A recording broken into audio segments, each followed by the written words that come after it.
Well, hello and welcome to Audionautic Deep Space Network, episode 184. Thanks to Eon Lake for I was like, I don't know what number we're on. It's one of those days, and he checked. He's on it today. Curtis is unable to join us. He's still on vacation. I know we missed last week, but it's great to be here with you all. We're gonna talk something different. There's not a lot going on in the news right now. There's a couple of things. I saw some new SH-101 type synth for soft synth and all that, but it's like, how many of those can we cover? So if you want to hear about that, we can cover it next week. But we're going to talk a little bit different. We're going to talk hidden gems or our studio secret weapons. I've been thinking a lot about this as I've been completely redesigning my studio and rebuilding it, thinking what matters, what's important, what are the things I want to stick with. And what are the things I want to make as the central part to it, right? Like, the mini log you'll see is now in that lonely, isolated spot the Prophet was in for about a year. And so that was something that got canned in favor of the Prophet. But anyways, that's what we're going to be talking about. We're not just talking hardware. We're talking software, even things like, I can't find it right now, but here it is. Paintbrushes to dust off your synths, like anything like that. So let us know in the chat while we're live. Yeah, you got one too. There you go. You look at yours. Yours is massive. What they all say. Yeah.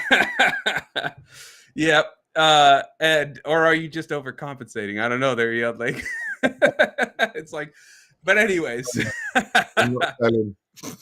So let us know in the chat what sort of stuff is important for you, or what are your hidden gems, secret weapons, whatever you want to call it. My name is Sunwarper, and with me today is Eon Lake. Well, I did do real quick, sorry, but I did do the spooky text. So did that's you? Why as we're getting to Halloween, we've got spooky text. Yeah. Yes. Hello. What's up, man? Hello.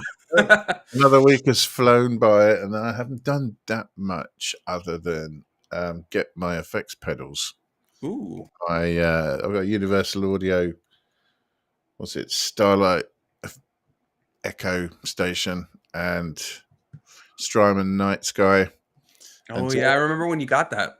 Just getting them plugged into the mixer straight and just plugging every synth I've got into them. Just trying them one at a time.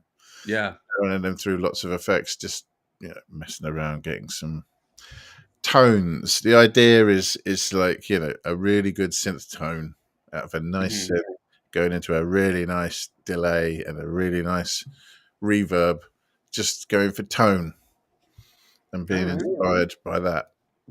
But yeah, just to get a really sweet tone, kind of like you do if you're a guitarist, where it's got to be a particular. That's where I was about to go.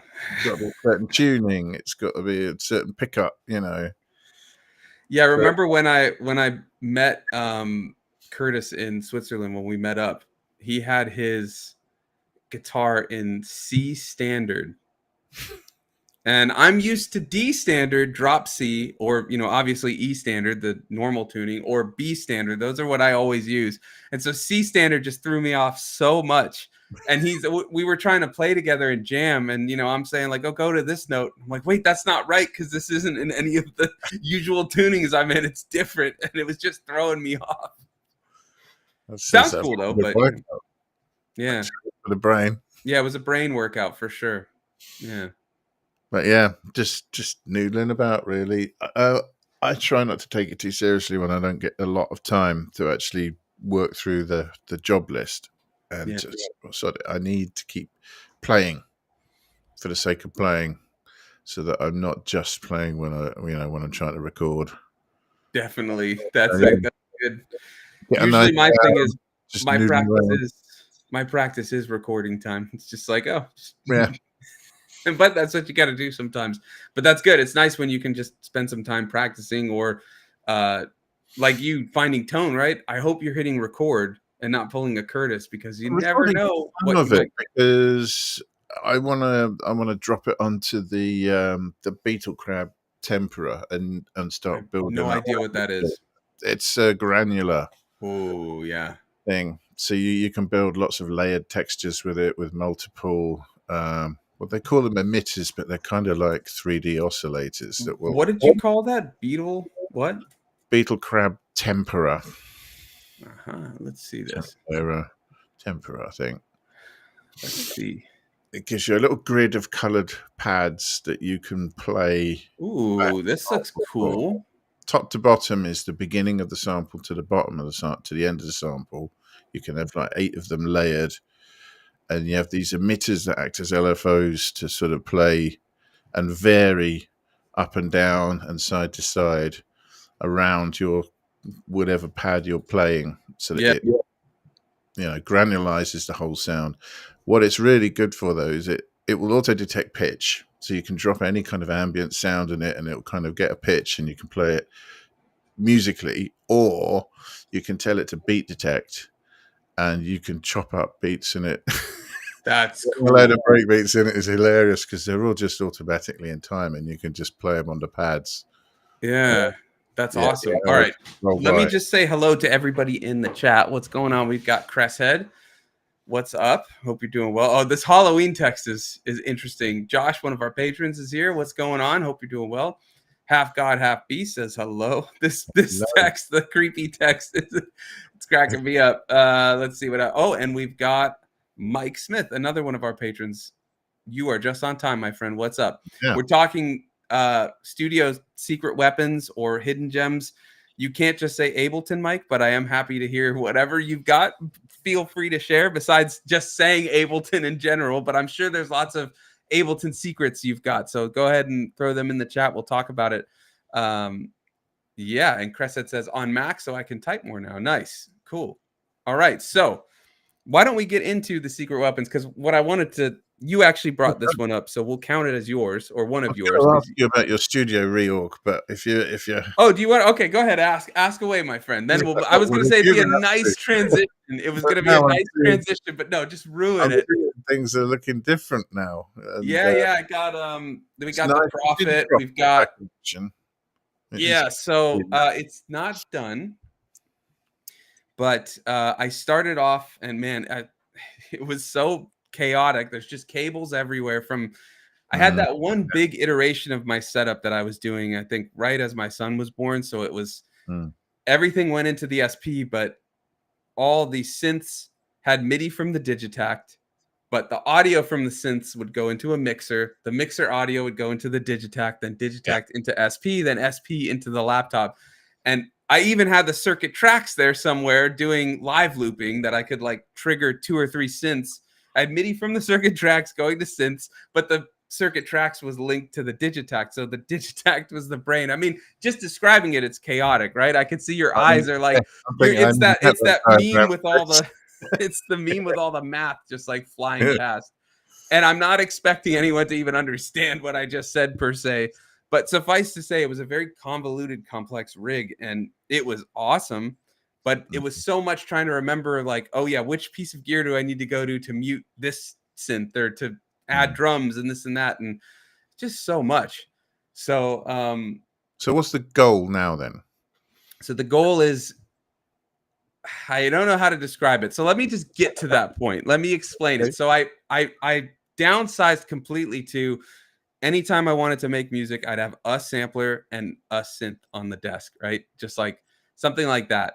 But I was like, I really want all of my synths ready to be used because they're just sitting there. The whole little sampler thing to my right, which is, it would over there was just unused. And I was like, well, I want to have them up so I can sample from them. So what I did was, or what I'm doing is the whole thing is now synthesizers on that. There's no samplers, there's no MIDI, nothing. It's just synths all going into the mixer. And then the mixer will go into whatever sampler I want to use on this desk. And so my goal is to turn that into a sampler station. Whatever I want, like whenever I want to use a synth, I can just use it, and I have to choose one sampler that's on the main desk. And so I'm basically partitioning my workflows. When I'm jamming or making samples, it's on that desk there. And then when I'm arranging, making music and stuff like that, it's on this main desk where the computer and DAW is if I need the DAW too. Yeah. So the end goal to your question is downsize, but in a way that still has all of my synthesizers ready to be used for a sample station, so to speak. Yeah, and that was kind of what you were doing before, because all that audio was going through the mixer, and then. But I didn't have anything But that was all MIDI connected and like synced, and this is all live for like if I want to use those synths, I have to play them. I'm not doing MIDI. Like there's no MIDI. I have to actually play the synths. MIDI. Yeah. Oh, it's a good job I'm sitting down. What's that? It's a good job I'm sitting down. That make you a little dizzy there? Whoa. Yeah, no, I want all of the imperfections of performance. I don't, and I like something I've been doing a lot lately when I sample is I sample in without even thinking about the BPM. Like I'll have already made the drums, so in my head I have a sense of the beat and tempo, but I just record without a click just to get a sample in, and then if it works, you get all those happy accidents of the microtime shifts. But if it doesn't, you chop it, and then you can just kind of find those little pieces and make a new song out of it. So. I mean, that's not the only way I make music, obviously. I do a lot in the DAW where I'm composing using a lot of MIDI. One of the things I'm going to talk about as a hidden gem is something related to MIDI. But just for the purposes of using that desk for my YouTube stuff and for sampling, I'm really wanting to just go into this whole like embracing the imperfections, getting through all of that perfectionism, and just using those sounds and figuring out ways to make them work. Sounds quite freeing, really. I was going to say, I think you're still stuck on the no MIDI part, huh? Yeah, you did say no MIDI, right? Yep. I thought, what would Eon like do? And I just did the polar opposite. But yeah, I kind of like having everything synced up and then ignoring that and doing something else anyway. There you go. Yeah. But see, I just don't want to. I don't have a lot of time. Like, I've got the toddler, another baby's on the way. It's like, I don't have the time to have that convoluted setup. Right. And so I don't want to be thinking I need to mute this over here. Like I want to separate when I want to jam. It's just synths. So I'll just play them and I'll have it recording either in a DAW or into my samplers. You're not a big finger drummer then when it comes to jamming. You don't. I finger drum, but that's what the sampler's for. But that's not jamming for you. You don't jam out a rhythm and then start playing synths on top of it. Yeah, that's what I was saying though, is I'll make the drums and then I won't sync the time. I just want to play it and see what sort of sample comes out of it. As long as you can hear them both, right? No, even then I don't. Sometimes, like in the video I'm putting out on Saturday, I just recorded from Poly and Synth. After I made the beat, I just recorded just a chord progression, not worrying about tempo, and then I did parameter lock chops to make the chord changes work. Yeah. That's what is it? You're becoming a heretic now, aren't you? A musical workflow heretic. What can I say? It's fun, man. It's cool. You get these really weird micro timings that work, and the shifts, and it's just a lot of fun. It's like a very different way of working. Hold on, Crescent says, wait. The drums I put on my last track were played in Roland TD30 E drum kit, no MIDI. Nice, yeah. TD30, nice. Yeah. But again, I'm not only doing that, and I will even like if I'm using the SP or something that can separate external in and what's being recorded in a sampler, I'll have the drums playing and record something in. But it is fun. I would recommend, unless you're Eon like and get a little too woozy from going outside of the comfort zone, just try recording something without worrying about the tempo, and then you can chop it up and just see what you get from it. All of those little micro timings and stuff. It's just like when you chop drums that are in a different BPM and you use multiple hits in the same chop. I know what you mean, mate. Mine are always bang on. But do you do swing? You ever do swing? Oh yeah.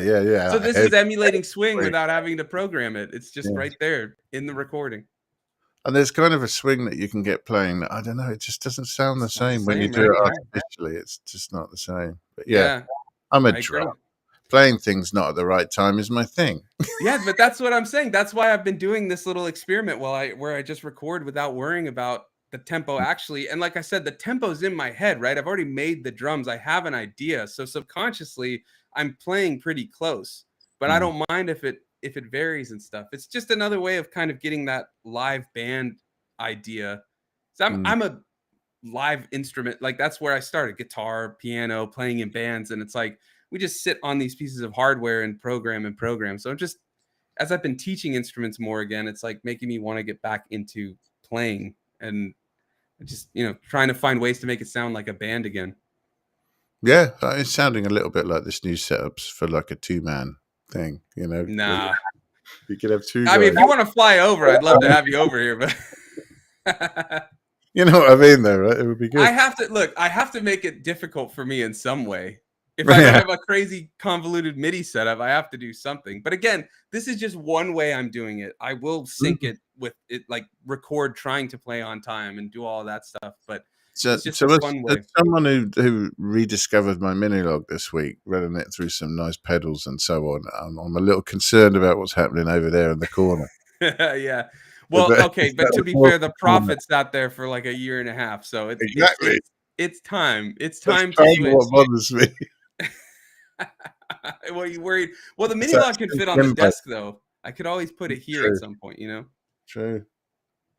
It's a handy size. Anyway, I suppose we better get on with it, hadn't we? Yeah, we do have short time, and we've spent most of it talking about rebuilds and synths and whatnot. But that's the beauty of this show. That is what we do. With Curtis not here, we are running it as we so please. Although, as you said, the other thing I've been doing this week is listening to his new album, which There you I go. Yeah, really like. I really like. Got to say, I did want to mention that because it really struck me when I gave it the first listen through end to end. Some really, really lovely sonic environments, and I use those words deliberately in his case because it does feel like you're in a place. You know, there's a kind of an atmosphere to every yeah, song. I'd yeah. well recommend anyone give it a listen anyway, without going on too much, because I'll Definitely. do I that think when he's back. when he's back, I think we're gonna talk about it. Yeah, yeah, yeah. There you go. Yeah. All right. So real quick, Mm. Cresset says quantize is useful, cool, but can also snap stuff to a wrong grid point too. Then you Yeah, have to fix it. man, Yeah. it's I've annoying when it does that. I've gotten quantize is cool. I love like in Logic, you can set the quantize and then drop the percentage. Most Mm. things with quantize can do that, and that's helpful. But I always feel like something gets lost in the quantize usually, like that initial groove and that human imperfection. So it's useful. And I've what I find is more deliberate quantize, like lock in the kick on the one, lock in the final snare, so that you give the ear that sense of proper timing, but then everything else can drift off a little bit, you know, but it comes back on that last snare before it hits again on the one. Yeah. All right. So shall we talk our hidden gems, our studio secret weapon? I wasn't going to say anything. So I'm giving my secrets away. Yeah, I know. I No, felt bad when I was like, this is what we're going to talk about, because I know you like to hoard all of your secrets. I'm going to have to just give up then. Now you got to get new No, secrets, I guess. the truth is, any one of these secrets would sound different in someone else's hands, wouldn't it? You know, that's the thing. That's why it doesn't matter. So let's dig in. All right, so I'm going to start because it was going to be a perfect segue. How you said you were sometimes recording because you were. Remember where you Yeah, we were. can't have that. You ruined it by being like, talk about your synth rebuild. Sure, let's spend 15 minutes talking about that, but it comes back to the synth rebuild as well.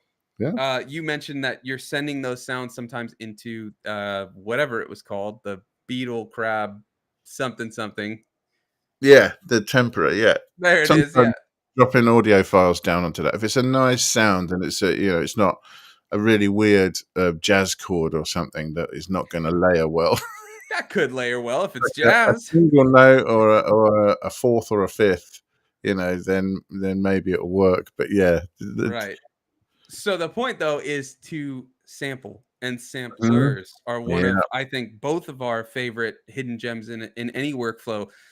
It doesn't have to be a hardware sampler like the SP, or sorry, I have a lot of samplers on my desk right now, or the P6. I have another one. You want to see what else is on my desk? Are you go curious? on. Is it a KO?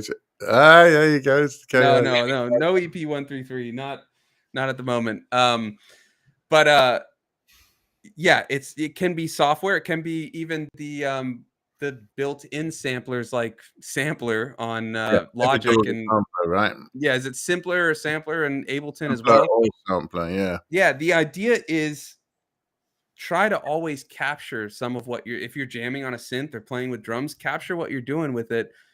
Like Eon, like you can get into this more, but I always think of you about this as just use your DAW, use your sampler like a tape recorder, just have it on and recording. SP is great with the skip back because you can just like, oh, that was such a sick chord progression, just hit skip back and it's right there. and you've got it. But a DAW, you can just record endlessly, and you've got all these little things you can chop up and slice and turn into new sounds. Yeah, I like the fact that in Ableton you can just tell it to record whatever you're hearing.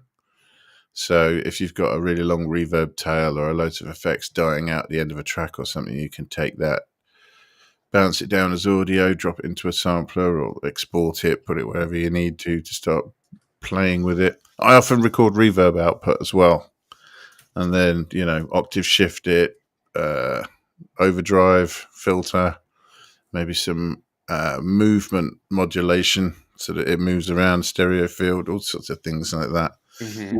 Recycling your project content. Yes.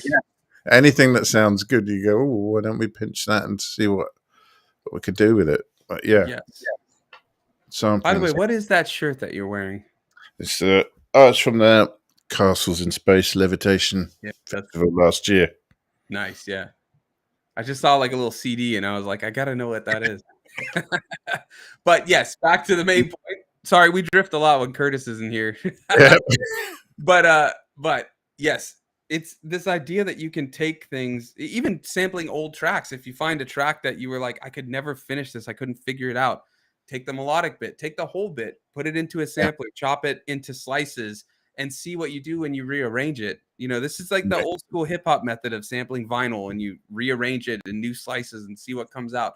Drop the pitch, up the pitch, add a lot of effects, things like that. And it's a very inspiring workflow that gets you out of thinking about, oh, what's the next chord I'm trying to find, or this and that, thinking in that performance mode, instead thinking just about puzzle pieces. How do you piece this together in some new way? Yeah, because I find if there's a vibe, if it grabs you, then the parts suggest themselves. You don't have to think about, well, what else should I do with this? It's going, oh, it needs this. I can hear this as well. Let's find out what that is, because I don't know. All right, what's your next hidden gem? So I'm going to start at the bottom of my list in case we run out of time. So because we are getting short on time with that long. Yeah, I would say line in. Line in is the most huge, man. 2 words, right? So explain line in a little bit. Any bit of kit that you've got that has a line input, like a lot of synths do, so that you can run sound through the filters and envelopes that you've got on your synth, which is really quite weird sometimes, especially when you've got looping envelopes. That can be quite odd. Mm-hmm. But anything that's got a line in is like an open invitation to the curious. What can we put in it? And just try everything. It's fun. What's that Korg synth that you build? Is it the NTS 1 or something? I don't know where I have it. I have it somewhere, and I don't know where it is. But there's a Korg synth. I know your little smirk. Monotron. There it is. That I think that has an external or a line in. But on it, which I've never used. So this one has a ton of effects built into it. It's the third oscillator in the Minilog XD or whatever. Yeah. But they added those effects and all that stuff. And this is like a little synth that looks like that, but you build it, and you can send like a guitar in, and there's some reverbs on there that give Valhalla a run for its money. Like, it's lush. Yeah, it's pretty cool. But anything with a line in, not just like a sampler, but synths that have a line in where you can go through the oscillator, or the filter, and get like resonance and low power. Like, there's a lot you can do with that. I mean, I've got a mad Russian Soma Lyra 8 that's got it's got a weird analog effects, analog delay in it that you can modulate, and it's got a horrific distortion circuit in it. It's really not subtle in any way, and putting drums through it is brilliant. You can get the most weird metallic tearing sounds by running drums through it. And the only way you find stuff like that out is by messing around and seeing what you can do. So yeah, if you find a line in on something and you haven't forced something unnatural into it, what are you even doing? Have a go. Yeah, half god, half beast. It is the NTS 1. Yeah, that's what I thought. I don't know where I put that. I gotta find it, because that thing I'm gonna get one of those. It's really cool. It's really Yeah, cool. I think they also made a chaos pad that you can it's a build, little tiny build the yourself chaos. NTS3 or something, and then I think they also made an what's that, oscilloscope or whatever? I think that's like the 2, something like Chaos that. Oscillator or something. Yeah, no, they made like a frequency spectrum or Oh, something, like really? another, yeah, I think, unless I'm tripping. That's very likely with how little sleep I'm on right Mm, now. We can look it up later, but I want to say a couple other things from the chat, and then hold on. So Crescent says, I accidentally put an attack transient shaper on my vocal this week. Sounded cool though, so kept it. Yeah, that's yeah, it. Experimentation is one of the best things in terms of the studio accident. secrets. Happy accidents, yeah. What's supposed to be the drum track? Crescent says, yeah, there you go. Yeah, envelope, like a transient shaper on drums is awesome. But this little electric drum kit I have sounds terrible, but when I cut out a lot of the decay and then add like a little reverb afterwards, sounds great. And Mm. I might put a little distortion on it too, just to really Yeah, I be find sure. just a bit of saturation to bring out some harmonics Yep. makes everything sound a bit livelier. I mean, that's on anything. I always put if we have time, one of my studio hidden gems on every drum. So we'll get there though. But Mike says, what I'm trying just now, having a few tools to hand and then trying to make something with just a few tools and see what will come out of those limitations. Totally. The last 2 Yeah. years, what I've done is a sampler and a synth. I choose one sampler and one synth and just see what I can do with it. And I agree, it's awesome to do that, especially in a DAW where you've got endless options. It's nice when you're like, okay, I'm just going to use these sorts of things, just to stop that option paralysis and get started. And then later you can always add more. I mean, all three of us did it as well, though. You build a studio, you get all this stuff in it, and then you go, right, I'm going to have one little table to the side. I'm just going to put 2 things on and use that. Yeah. But it kind of helps to focus sometimes just on a few things. Yeah. Absolutely right. All right. We've got the biggest, in all caps, biggest secret of Crest Heads. You ready? Oh, wow. Do not have a plan. Yeah. Other than to enjoy yourself, I guess. Yeah, it looks like Half God, Half Beast knows quite a lot about the NTS because I'm not crazy. They did do an oscilloscope for Wow. one of those little Korgs. So I think it was the NTS 1 is the synth. I think that is the 2, and then the 3, if that's the naming convention, I can't remember. But I think the 3 is the Chaos Pad. But they're all cool. You just like put them together, and then it's like, oh yeah, I did something. But oh, it does spectral analysis and a couple other things too. That's pretty cool. That is interesting, actually. That's pretty sick. That would be useful, especially in DAW setups. It's nice to have that if you're not using the DAW for like a multi thing or something. I'm just a gear nerd, half guy, half beast. So that's all right. That's why we're here. We're all gear nerds. All right. Anything else on line in before we go to the next one? I don't know. Let's see if we can get a few in. Yeah. Okay, yeah. So I'll be quick with this one. I just want to say having some sort of small MIDI keyboard on your desk has really helped me because a lot of times I don't have time to plug in or like all the gear or just use all the gear, turn it on, do all that, set up a DAW, get the audio channel. So I just like to have something if I've got an idea quickly and I just need to get the MIDI down so I can remember that part and like have that part saved for later, especially with the MIDI referencing and stuff. Just play it on there. Drums, it works great for that. Things you could have a bigger keyboard depending on space and stuff, or if you've got one of those like keyboard, you can slide it out from under the desk or something. But I find just having something there that's off to the side on my desk whenever I need it, just it's right there. Yeah, that's a very good point. I have a small keyboard in front of me right here. I knew it. It's called a Korg MS-20. Of course, it would be. Full size. But yeah, it's the keyboard I play when I'm sat at my desk and I want to get an idea down. But Is that your favorite keyboard, like to play? No, it's just the most beautiful thing to look at. My favorite keyboard's over there on the Cobalt 8. There we go. Okay. One. I think I played one of those at NAMM. The nice keyboard's got good aftertouch on it. It's really nice. The Korg one sorry, I accidentally hit it then. The Korg one is a bit plasticky and a bit not so nice, really. But there you go. I sometimes use an iPad though, or Ableton Push to get ideas. I can't stand the iPad. Yeah, but if you've got something in your head and it's just yeah, totally.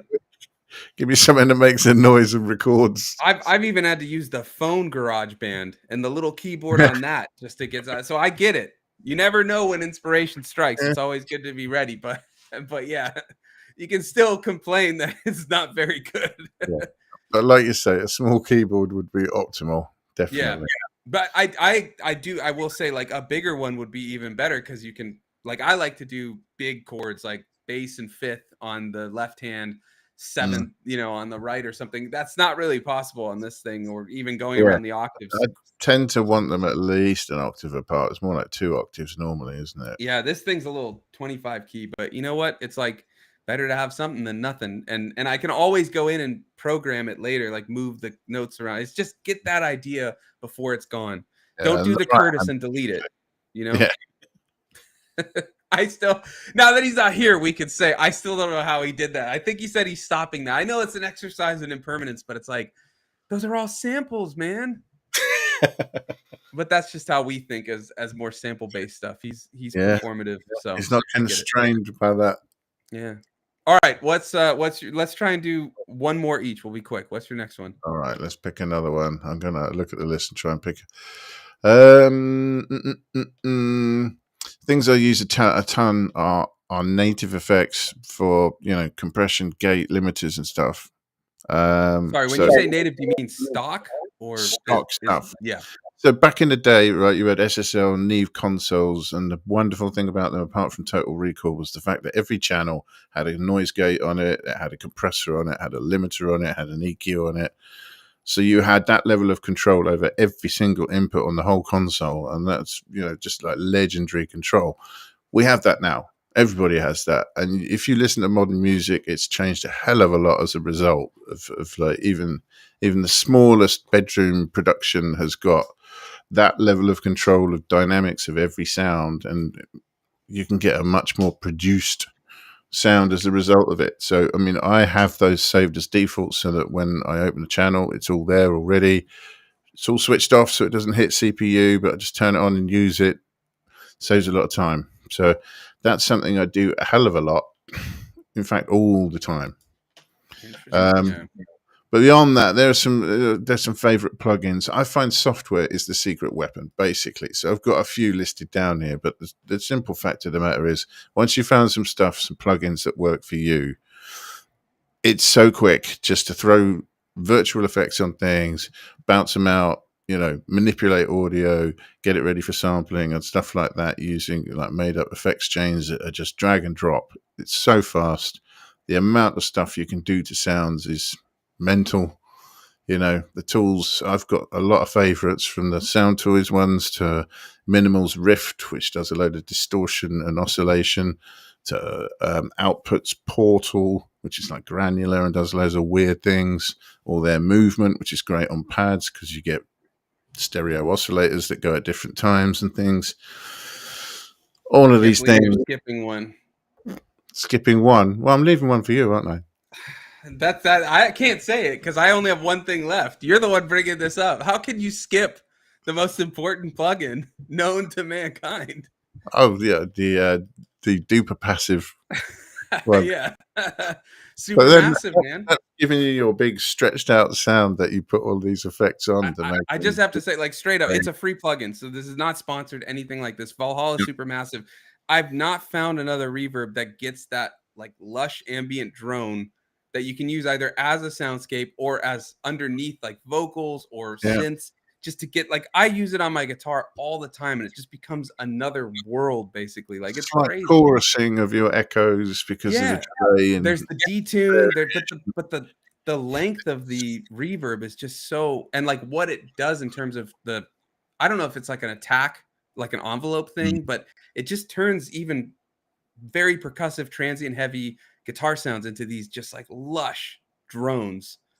The closest I've gotten, because I was trying to do it with the SP, is I have to use a volume pedal and then 3 reverbs and a delay at the before it. So a delay and then 3 reverbs, and that's almost there, but it's not there. But for the live set I'm doing, it's close, but it's not quite there. And I have to do this stupid volume pedal with my foot. Like it's like, oh, come on.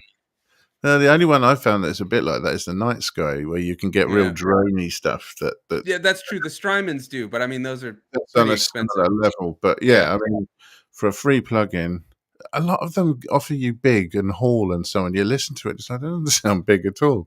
Yeah. It sounds like, it sounds like a school hall that you can have an assembly in or something. All Whereas right, we Supermassive, it offers you what you think it is, and it it does is what it super says. massive. That Sound Toys one is kind of close, but it's not quite there for me. But you do get more control over certain things. But real quickly, let me just mention Mm. one. I'll mention one plugin, and then I'll try and say the last thing quick because I do have to. We have to get going. But if I can just share my screen, the one thing I use on anytime I'm in the DAW is Dr. Vibe.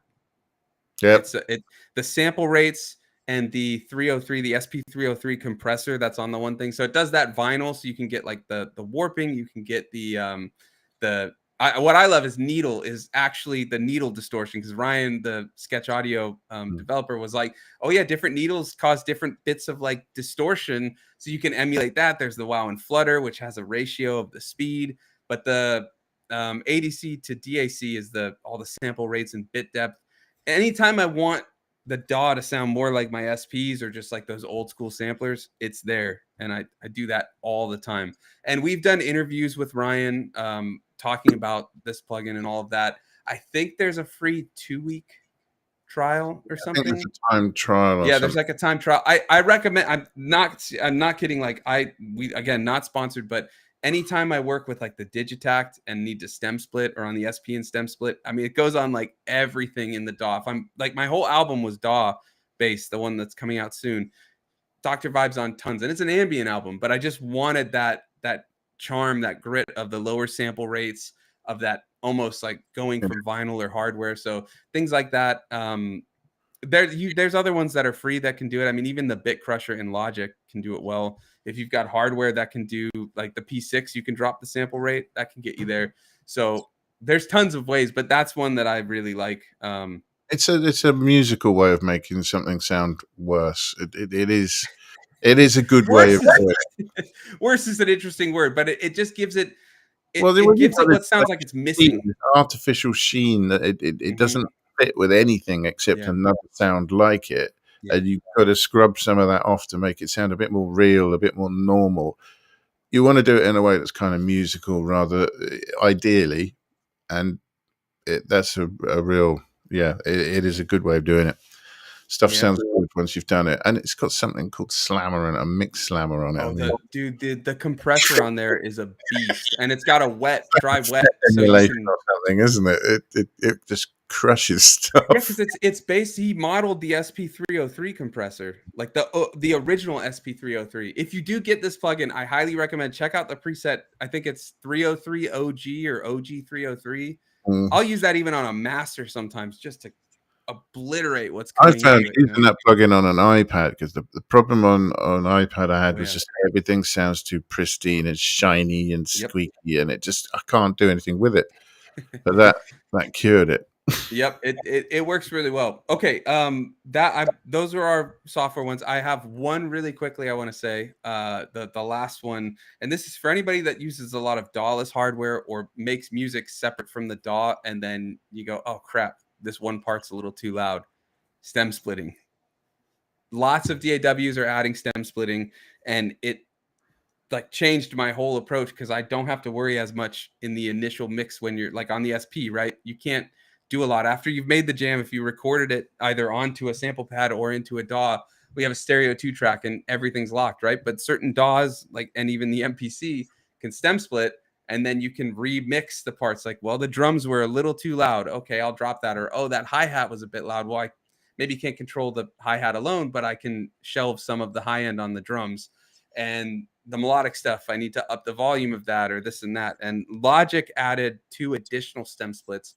Normally it's 4. What you would normally get on most stem splitters is drums, bass, vocals, and other, which is like everything else. But now Logic has all 4 of those plus guitar and piano.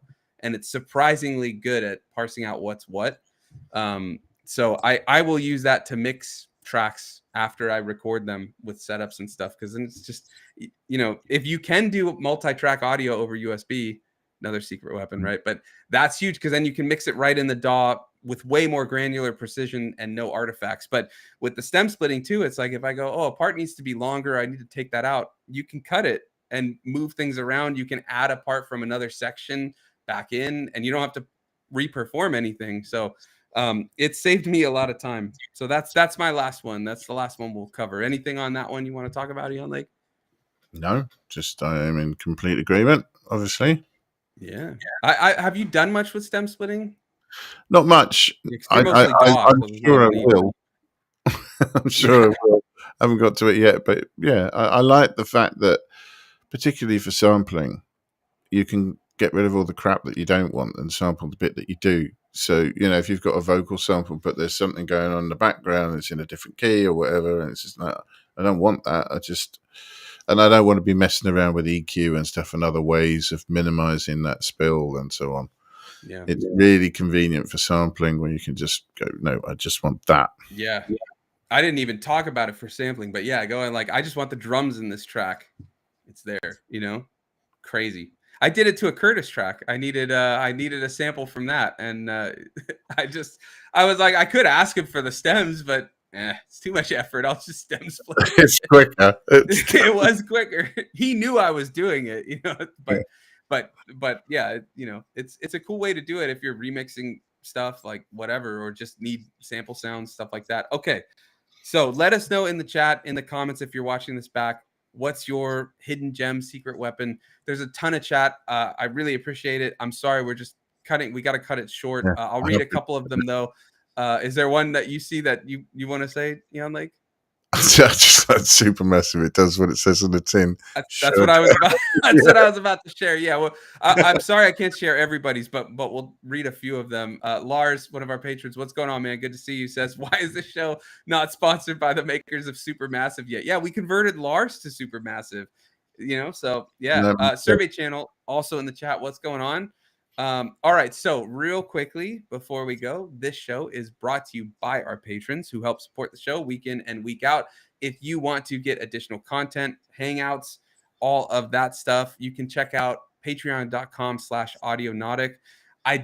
This isn't Discord. So this link, this QR code will work if you want to scan it. And it's not blocking Ian Lake totally, which is nice. But yeah, you can scan this QR code, or you can go to the description to join the Patreon, see all that we offer at all of the different tiers. And then if you do want to join the Discord, I'm not going to share the QR code because I don't think it works, but I will post one. I'll post a link in the description later, but it ends after a week. And I think Curtis set that one up 2-3 weeks ago, so it wouldn't work. So it would just be a dead link anyway. So if you do want that, check the description in a little bit. But Ian, like, anything you want to add before we go? No, it's been a real quick fire episode. Yeah, actually, surprisingly, we went a full 45 minutes. So we had that long intro, I guess, but it works. Sometimes you got to talk sense. That's the whole point of the show. Yeah. All right. Well, this is your 30-second warning, because I know some patrons have mentioned when we ended abruptly, it cuts out like mid sentence. So we're letting you know that at any moment now this could cut out. But thank you for watching. We'll be back next week. We do have the wibbly wobbly time stuff. I don't know for how long. So it's a little earlier for Ian Lake and when he's here, Curtis, than normal. And for those of you where time has already changed, but we will be back on track at some point. But yeah, for now, it's 11 a.m. Pacific, which I think is an hour earlier UTC. So probably 6 p.m. instead of 7 or something. So yeah. You look deep in thought there. Are you doing the math there? Yeah. Well, or are you? I was thinking maybe you're still thinking about no MIDI. 7 p.m. in Europe. CET. Yeah. I was thinking maybe you're still on the no MIDI bit. Like you're still just like, I need some You water. did say no, right? No MIDI. Yeah. Yep. All right. Well, it's been awesome hanging out with you, Ian Lake. Thank you for joining. And we'll see you over in the Discord if you want to continue this conversation.